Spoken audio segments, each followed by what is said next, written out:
오늘 우리는 알지 못하는 신이 아닌 예수를 믿으라 라는 제목으로 우리 하나님 말씀 함께 나누도록 하겠습니다. 제가 전에도 말씀을 드렸던 적이 있는 것 같은데요, 2024년도 1월부터 2024년도 11월까지 한국 리서치 조사 기관에서 조사한 대한민국의 종교가 무엇인지를 묻는 질문 설문조사가 있었습니다. 그 결과를 보니까요, 그 결과가 이렇더라고요. 잘 보이실지 모르겠는데 개신교가 20%, 불교가 17%, 천주교가 11%, 기타 종교가 2%라고 나와 있습니다. 이걸 보면 어떤 분들은 그래, 개신교가 그래도 제일 많구나 이렇게 생각하실 수 있을 텐데, 참 안타까운 것은 뭐냐면 20% 안에 정통 교회들만 들어가 있는 게 아니라 이단들도 예수님 믿는다고 하면 다 개신교로 포함시켰기 때문에 실제로 따지면 사실 한 15% 정도 될까요? 그 정도로 사실 불교보다 많이 높다 이렇게 말할 수 없는 그런 수치라고 볼 수 있습니다. 그런데 그것보다도 더 우리가 주목해서 보아야 될 것이요, 나머지 종교가 없다고 이야기한 무종교인 사람들이 몇 프로였냐면 51% 정도 됐었다라는 것입니다. 특히나 이 무종교라고 이야기한 사람들 가운데 연령대가 10대부터 30대까지 비율이 상당히 높다라는 거예요.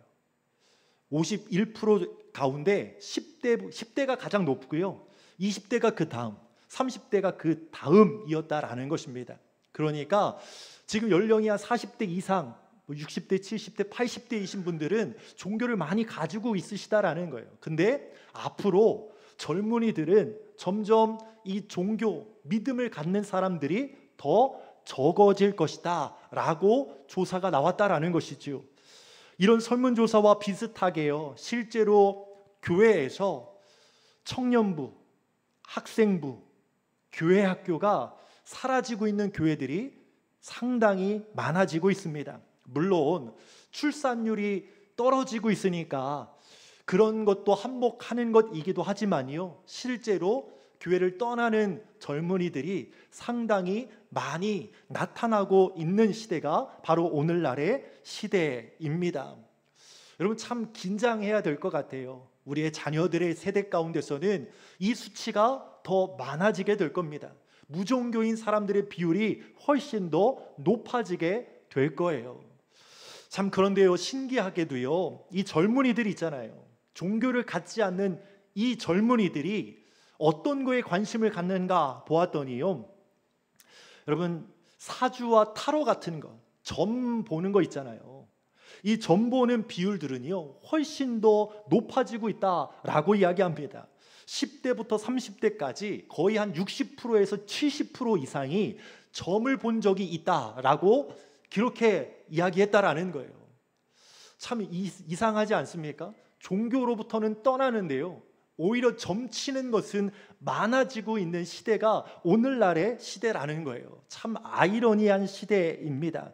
다시 말해서 어떤 특정한 종교에는 매여 있기는 싫어하지만 종교적인 현상, 내가 어찌할 수 없는 상황에서 어떤 신비로운 어떤 것들을 바라고자 하는 그러한 마음들은 점점 더 커지고 있다라고 볼 수 있다라는 것입니다. 다시 말해서 지금의 상황이 그냥 불안정하니까 종교는 가지고 싶지 않지만 어떤 특별한 힘을 통하여서 이 문제를 좀 해결하고 싶다라는 마음은 컸다라는 것입니다.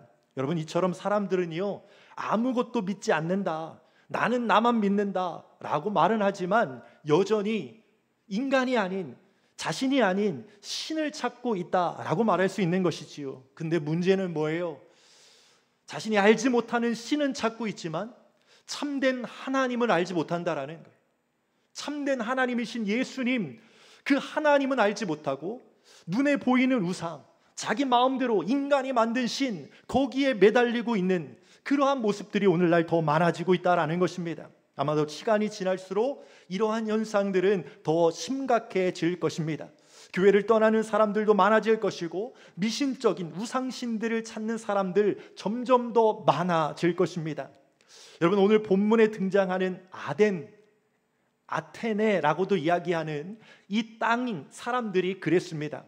당시 아테네는요, 철학과 학문의 도시였습니다.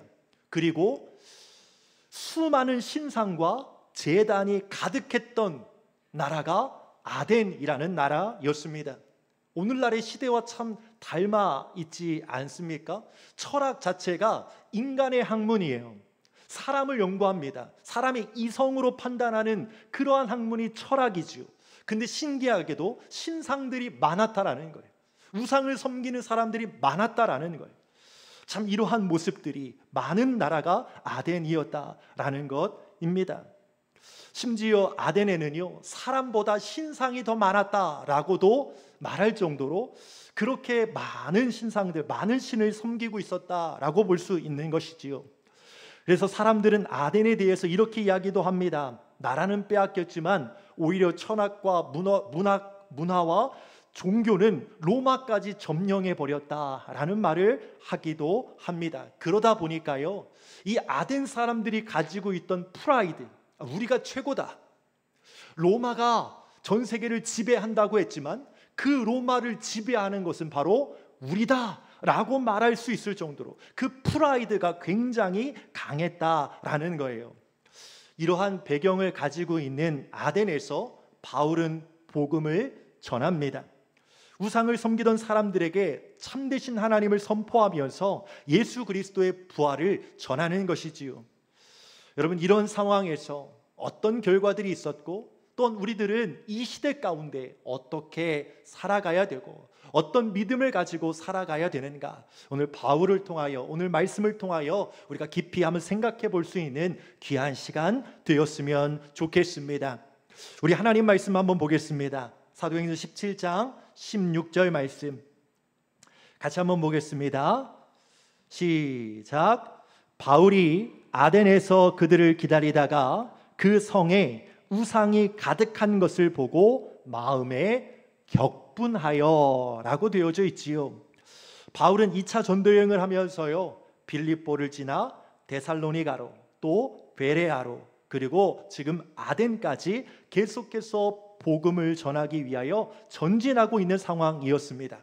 그런데 아덴에 이 바울이 도착했을 때 가장 먼저 눈에 들어온 게 뭐였다라는 거예요? 우상이었다. 그 수많은 신상이 눈에 들어왔다라는 거예요. 여러분, 이 아테네라는 말이 아테나, 여신의 이름을 딴 것이거든요. 얼마나 많은 신상들이 있었는지. 그런데 그 신상들, 그 우상들을 바라보면서 바울이 어떤 마음을 가졌대요? 그 마음이 어떻게 됐대요? 격분했다라고 성경은 기록되어져 있습니다. 이 격분하다라는 것을 원어로 해석하면 그의 속에 있는 그의 영이 분노로 타오르고 있었다라는 의미로 해석할 수 있습니다. 다시 말해서 바울을 분노하게 만든 주체가 누구라는 거예요? 누구라고요? 그 안에 있었던 성령님, 그 영이, 하나님의 영이, 예수님의 영이 그 바울로 하여금 분노하게, 격분하게 만들었다라는 것입니다. 또 그 분노의 이면에는 어떤 마음이 있었는가? 하나님을 알지 못하고 수많은 신들을 섬기고 있는 그 우상들에 묶여져 있는 그대의 영혼을 향한 안타까운 마음. 다시 말해서 그 분노의 대상은 사람이기라기보다는 사단과 악한 영들, 그들을 향한 분노였다라고 볼 수 있는 것이지요. 전에 처음에도 말씀드렸지만 오늘날 우리나라, 대한민국, 이 시대가 어떤 시대라고요? 아덴과 비슷한 시대라고요. 비슷한 모습을 보여주고 있다라고요.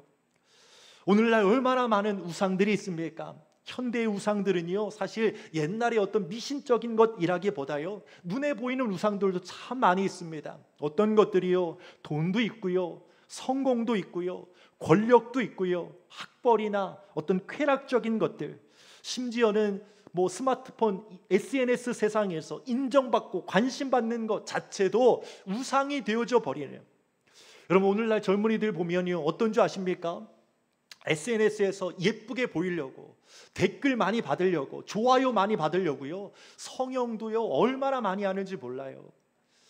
얼마나 자기를 가꾸는 것에 혈안이 되어져 있는지 몰라요. SNS를 보면요, 자기가 뭐 달리기를 얼마 했다, 헬스를 얼마 했다, 얼마 감량했다, 이거를 다 공개를 하더라고요. 내가 이만큼 했다라는 거죠. 나를 봐달라는 것이지요. 그게 다 나쁜 것은 아니겠지만 그것에만 관심이 있고 그것만 신경 쓰는 시대가 되어버리는 것이 안타깝다라는 것입니다. 미국에 최근에 작고하셨던 팀 켈러 목사님은요, 내가 만든 신이라는 책에서 이런 이야기를 합니다. 우상은 나쁜 것이라기보다 좋은 것이 지나쳐서 높아져서 하나님보다 앞서 있을 때 우상이 된다, 신이 된다라고 이야기합니다. 여러분, 그러니까 우리가 잘 생각해야 돼요. 우리는 다른 신을 섬기지 않는데요, 우리가 뭐 점치거나 이러지 않는데요 라고 하더라도요, 오늘날 우리 눈에 보이는 것들이 신이 될 수 있는, 우상이 될 수 있는 그러한 모습들이 너무나 많이 있다라는 것이지요. 하나님보다 더 지나치게 좋아하는 것, 하나님보다 더 높아지는 것, 여러분, 우리 마음 가운데 가득 채우고 있는 것이 하나님이 아니라 다른 것이라면 우리도 어쩌면 눈에 보이지 않는 그 우상들을 우리가 섬기고 있는 그러한 모습들이 될 수 있다라는 것입니다. 그렇다면 오늘날의 시대를 바라보면서 우리는 어떤 마음을 가져야 될까요? 어쩌면 우리는 그냥 지나쳐 갈 수 있어요. 세상이 다 그렇지 뭐, 사람들 다 그렇게 사는 거지 뭐 라고 하면서 지나쳐 버릴 수도 있어요. 그런데 오늘 바울이 가졌던 이 마음의 격분함, 우상을 섬기는 그 모습들을 바라보면서 마음에 그러한 분노가 일어났던 것처럼요, 우리 안에도 여러분 믿음 안에 성령님이 계시다면 오늘날에도 그러한 모습들을 바라보면서 하나님께서는요 우리에게 어떤 마음을 주실까요?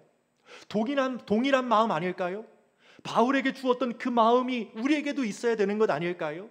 이 세상에서 믿음을 저버리고 교회는 떠나가는 그 젊은이들 바라보고, 또 오히려 점치고 사주 보고 타로점을 보고 이러한 것에만 마음을 두고, 또 세상의 현대 우상적인 것들, 세상 자기가 높아지는 것, 높은 곳에 올라가는 것, 돈 많이 버는 것, 출세하는 것, 나를 자랑하는 것, 이러한 것에만 혈안이 되어져 있는 모습들을 바라보면서 그냥 다 그렇지 뭐, 이렇게 지나가면 안 되는 것 아니겠습니까?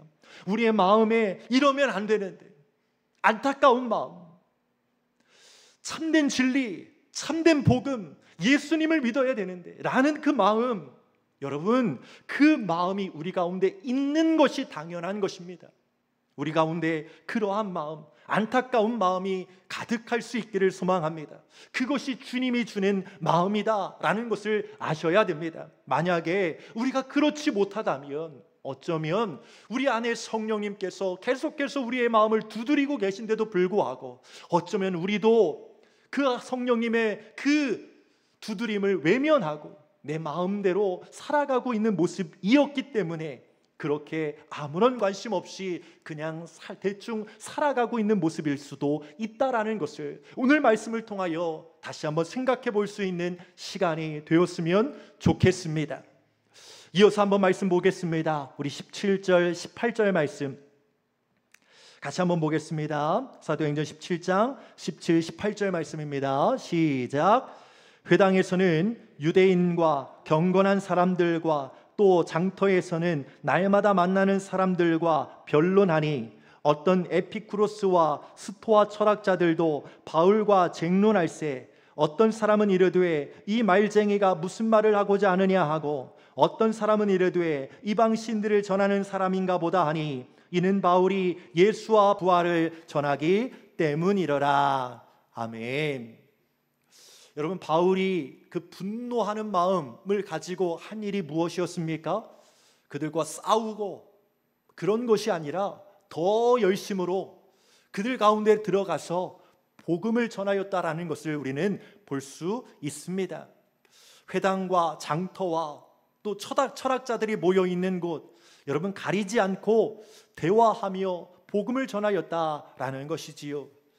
당시 아덴 사람들은요, 종교심이 많다라는 평가를 받을 만큼 다양한 신을 섬기고 새로운 사상에 관심이 많이 있었습니다.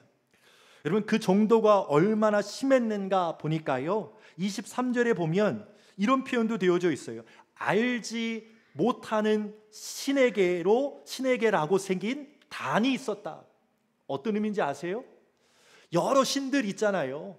뭐 미의 신, 전쟁의 신, 뭐 여러 신들이 있었는데, 나는 더 새로운 신, 우리가 알지 못하는 신, 그 신을 섬겨야겠다. 신들이 너무 많으니까 나는 좀 특별했으면 좋겠다라는 거예요. 그래서 아무도 모르는 신을 나는 섬기겠다라고 해서 단을 세웠다라고 이야기하는 것이지요. 여러분, 아덴 사람들의 그 종교심, 그 종교에 대한 프라이드, 이러한 것들, 새로운 것에 대한 관심이 얼마나 컸는가라는 것을 우리는 볼 수 있는 것이지요. 그런데 문제는 무엇이라고요? 그들의 종교심과 호기심이 오히려 복음을 받아들이는 데는, 예수의 복음을 받아들이는 데는 여러분 오히려 방해가 되어졌다라는 거예요. 복음에까지 이어지지 못했다라는 것입니다. 철학자들은 바울의 말을 듣고요, 어떤 반응을 보였는가? 18절에는 이 말쟁이가 무슨 말을 하고자 하느냐? 예수의 복음을 전하니까 바울 보러 뭐라고 했어요? 말쟁이다. 말만 잘하는 놈, 이런 뜻이잖아요. 21절에서 아덴 사람들은요, 새로운 가르침을 듣고 싶어 했어요. 그래서 처음에는 바울의 말에 솔깃했다라고도 볼 수 있어요. 근데 그것은 진리에 대한 갈망이 아니라 단순한 지적 호기심에 불과했습니다. 결국 바울의 변론과 이 쟁론은요, 사람들의 주의를 끌었지만 마음의 변화까지는 일으키지 못했습니다. 종교심이 아무리 많아도, 철학적인 대화가 아무리 깊어도 여러분 어떻다라는 거예요. 십자가와 부활의 복음을 믿는 믿음이 없이는 사람은 변하지 않는다라는 것입니다. 이러한 모습들을 단적으로 보여주는 것이지요. 오늘 우리도요, 이 교훈을 마음에 새길 수 있어야 하겠습니다. 사람들의 호기심이나 종교심에 기대는 것이 아니라, 여러분, 우리는 무엇에 승부를 걸어야 되는가? 여러분, 복음의 진리, 예수 그리스도, 십자가, 여러분, 그 십자가의 부활을 우리가 선포하지 않으면 참된 복음은, 참된 변화는 일어나지 않을 것입니다. 여기에서 교회가 더 관심을 가져야 할 것이 바로 여기에 있습니다. 오늘날에도 교회 주변에는요, 종교적인 호기심이나 단순한 관심으로 머물러 있는 사람들이 있습니다. 그래서 교회가 어떻게 해요? 그 사람들을 교회로 이끌어 가기 위하여서 다양한 일들을 합니다. 다양한 행사들을 하기도 합니다. 어떤 교회들은 유명한 연예인을 부르기도 하고요, 또 교회 안에 카페나 키즈카페, 돈으로 운영하는 것보다 더 의리의리하게 만드는 교회들도 있다고 하더라고요. 멋진 연극 공연을 보여주기도 합니다. 다양한 악기나 성악가들을 불러서 연주회나 노래를 부르기도 합니다. 여러분, 이러한 모습들이 교회 안에 많이 생겨나고 있어요. 물론 잘못된 것 아닙니다.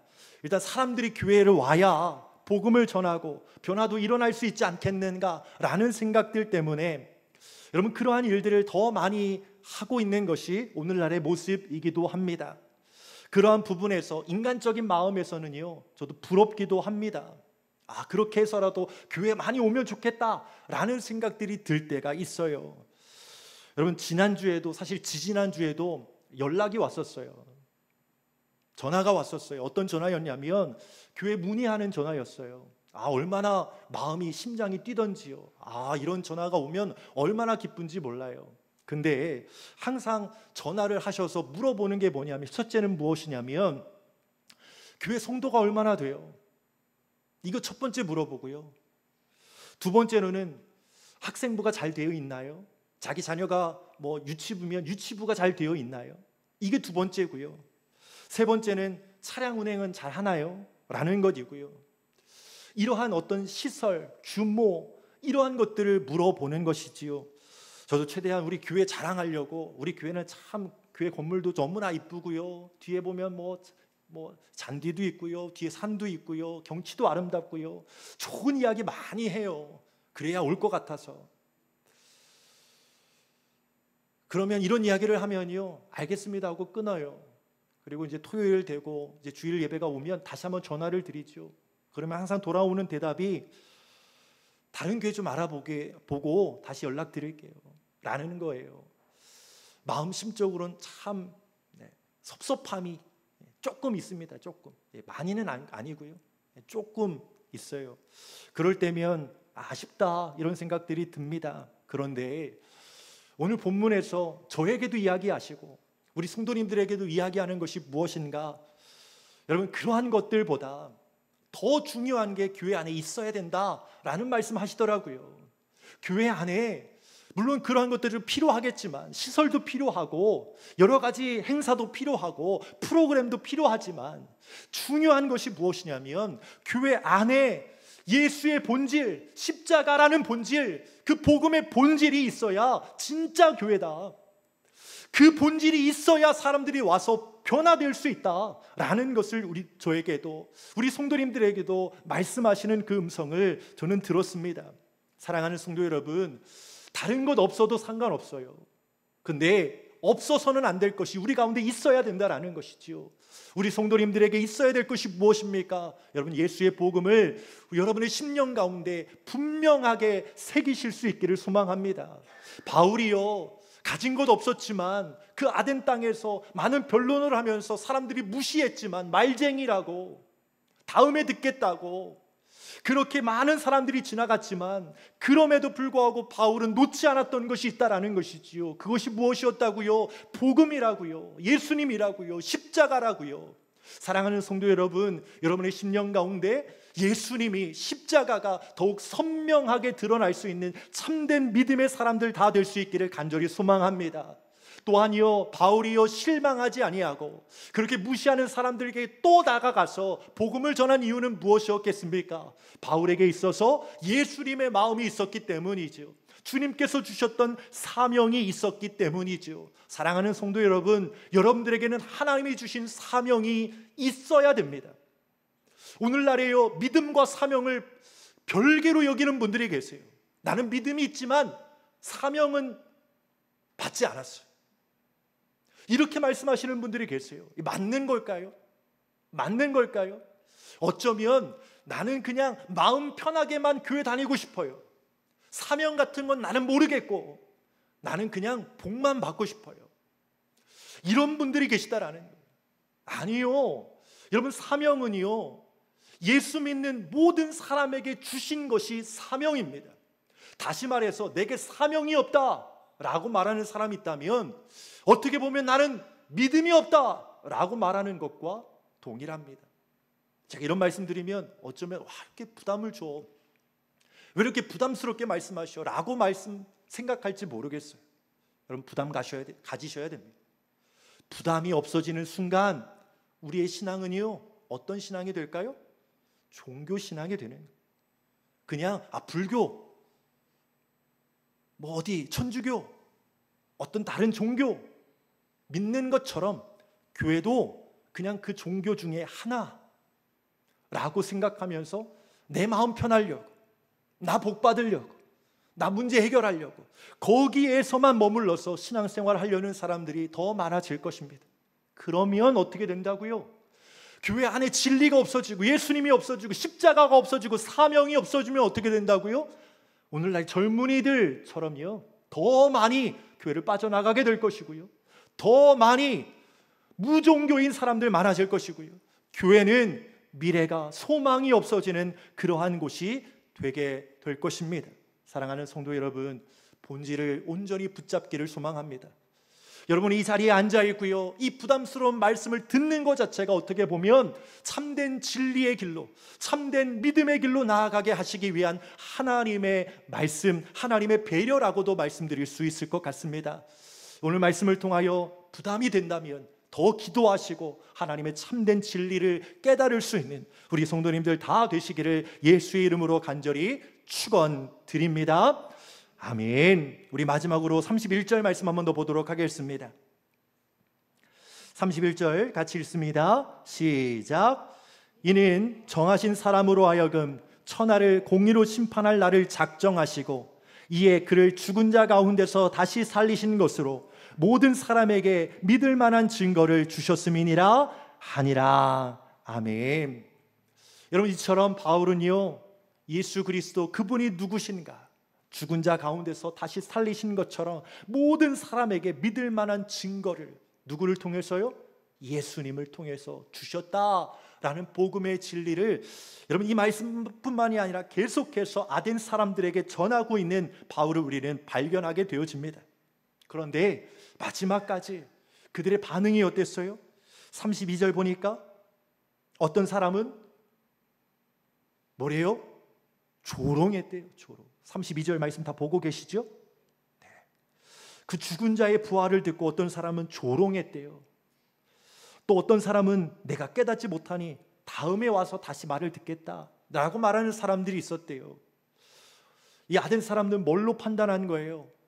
이성적으로 판단하는 거예요. 참 신기하죠. 우상신이 이렇게 많은 곳에서 예수의 복음을 전했더니 이해가 되지 않아요. 그래서 내 이성에는 이런 일들이 있을 수 없다. 조롱했다라는 거예요.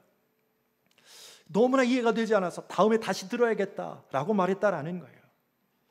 여러분, 이러한 모습 때문에 어떤 신학자들은요, 아덴에서의 사역은 실패했다 라고 말하는 신학자들도 있습니다. 아덴에서의 사역은 실패했다. 근데 과연 실패인가 라고 보면 34절에 이렇게 마무리되어지고 있습니다. 몇 사람이 그를 가까이하여 믿으니 그 중에는 아레오바고 관리 디오누시오와 다말이라 하는 여자와 또 다른 사람들도 있었더라. 여기에서 보니까 몇 사람을 강조하고 있어요. 이것 때문에 실패했다라는 거예요. 바울의 노력, 희생, 헌신에 비해서 뭐가 없다고요? 결과가, 열매가 많지 않았다. 다른 데 보면 어때요? 많은 사람들이 교회로 왔다, 이런 표현들이 있다 보니까 그것과 비교해서 보니까 작은 몇 사람은 너무나 작아 보이는 것이죠. 귀하지 않은 것처럼 여겨지는 것이지요. 그런데 하나님은 왜 34절에 이 말씀으로 이 아덴 사역을 정리하고 있는가? 여러분, 과연 실패인가? 아니라는 거죠. 바울의 이 희생과 노력과 이 복음 전했던 이 사명, 누구를 위한 것이었냐라고 말한다면 하나님이 예비하신 이 몇 사람, 하나님께서 주목하신 이 몇 사람을 위한 하나님의 귀한 사역이었다라고 말할 수 있는 것입니다. 아레오바고 관리 디오누시스, 다말이라 하는 여자, 또 몇 사람인 것이지요. 몇 사람밖에 없지만 그렇다고 해서 이 영혼들이 귀하지 않은 것이 아니다라는 것입니다. 오늘날 직장에서, 가정에서, 사회 속에서 복음을 전할 때 우리도 동일한 반응들이 있을 수 있어요. 예수님 전한다라고 하면 말 그만해라 라는 그러한 반응을 보일 수도 있습니다. 무시할 수도 있어요. 저리 가라고 이야기할 수도 있습니다. 조롱할 수도 있어요. 그런데 여기서 중요한 게 뭐라고요? 그럼에도 불구하고 예수님을 전하는 일들이 너무나 중요하다라는 것을 말씀해 주는 것입니다. 포기하지 말아야 된다고 말씀하시는 것입니다. 왜요? 작은 열매라도 그 열매를 하나님께서 너무나 기뻐하시기 때문입니다. 어떻게 보면 우리 교회, 우리 샘솟는 교회가 왜 이 말씀에 주목해야 되는가? 큰 교회들은요, 규모가 있는 교회들은요, 알아서 가더라고요. 참 부러워요. 막 어떤 큰 교회에서 사역하는 분들이 자랑해요. 우리 교회는 뭐 이번 주에는 몇 명 왔다, 또 몇 명 왔다, 이렇게 이야기하는, 자랑하는 분들이 참 많아요. 그 말을 들으면 그 입을 어떻게 좀 하고 싶은 생각이 가끔 들 때가 있는데, 사실 규모의 차이는 아까도 말씀드렸지만 전도하는 일에 있어서 참으로 참 쉽지 않습니다.